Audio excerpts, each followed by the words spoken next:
মির্জা ফখরুল সাহেব সেদিন এই ধরনের বক্তব্য দিলেন, আর আজকে বলছেন যে আওয়ামী লীগকে আগামী নির্বাচনে অংশগ্রহণ করতে দেওয়া হোক বা উচিত।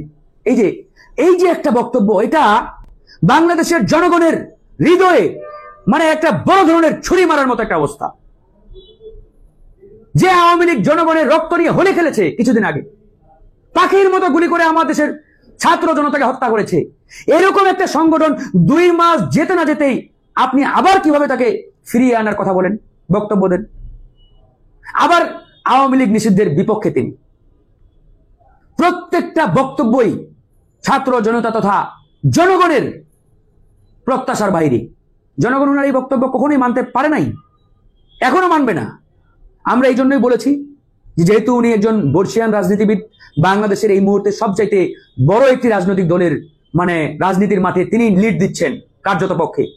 আমরা চাই তিনি তার এই বক্তব্য প্রত্যাহার করবেন, এবং তিনি যদি তার এই বক্তব্য প্রত্যাহার করেন তাহলে জনগণ আমি আশা করি খুশি হবে, এবং উনাকে আগের মতোই মানে জনগণ সেভাবে দেখবে। এবং এটা আসলে বলতে হয় আমাদের, কিছুদিন আগে জামাত ইসলামের আমির তিনিও এরকম একটি বক্তব্য দিয়েছিলেন এই লাইনে।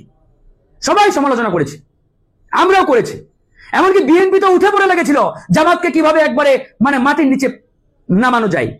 তাহলে জামাতের আমির একই বক্তব্য দিলে আপনারা উঠে পড়ে লাগেন, তাহলে এখন আপনারা যে ধরনের বক্তব্য দিলেন এখন জামাত ইসলাম কি করবে বলেন? তারাও আপনাদের টেনে নামানোর চেষ্টা করবে। তো আপনারা যদি টেনে নামানামিতে ব্যস্ত থাকেন তাহলে তো ওই আওয়ামী লীগ আবার এখানে সুযোগ নিয়ে আপনাদেরকে আবার ওই আইনা ঘরে পাঠাতে সহজ হয়ে যাবে তাদের জন্য। বিএনপি যদি জামাতকে টেনে নামাতে 24 ঘন্টা ব্যস্ত থাকে, আর জামাত যদি বিএনপিকে টেনে নামাতে 24 ঘন্টা ব্যস্ত থাকে, তাহলে তো ভাই আওয়ামী লীগ চিন্তা করবে এই তো সুযোগ, আমি আইসা এবার এই দুইটারে সাইস্তা কইরা আবার এদেরকে আইনা ঘরে পাঠাই। না, এটাই তো রাস্তা হচ্ছে।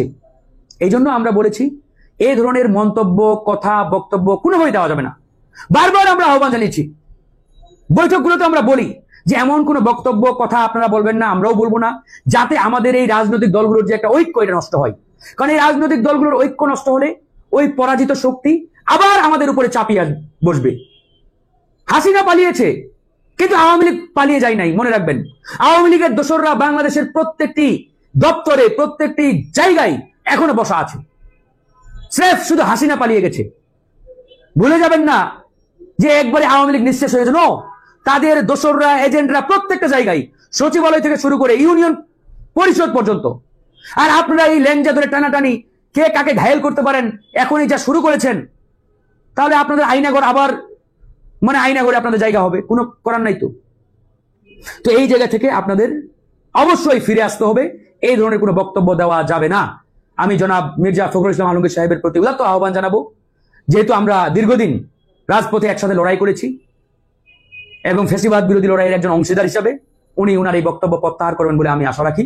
এবং উনি ওনার এই বক্তব্য প্রত্যাহার করলে আমরা খুশি হব, দেশের জনগণ খুশি হবে ইনশাআল্লাহ।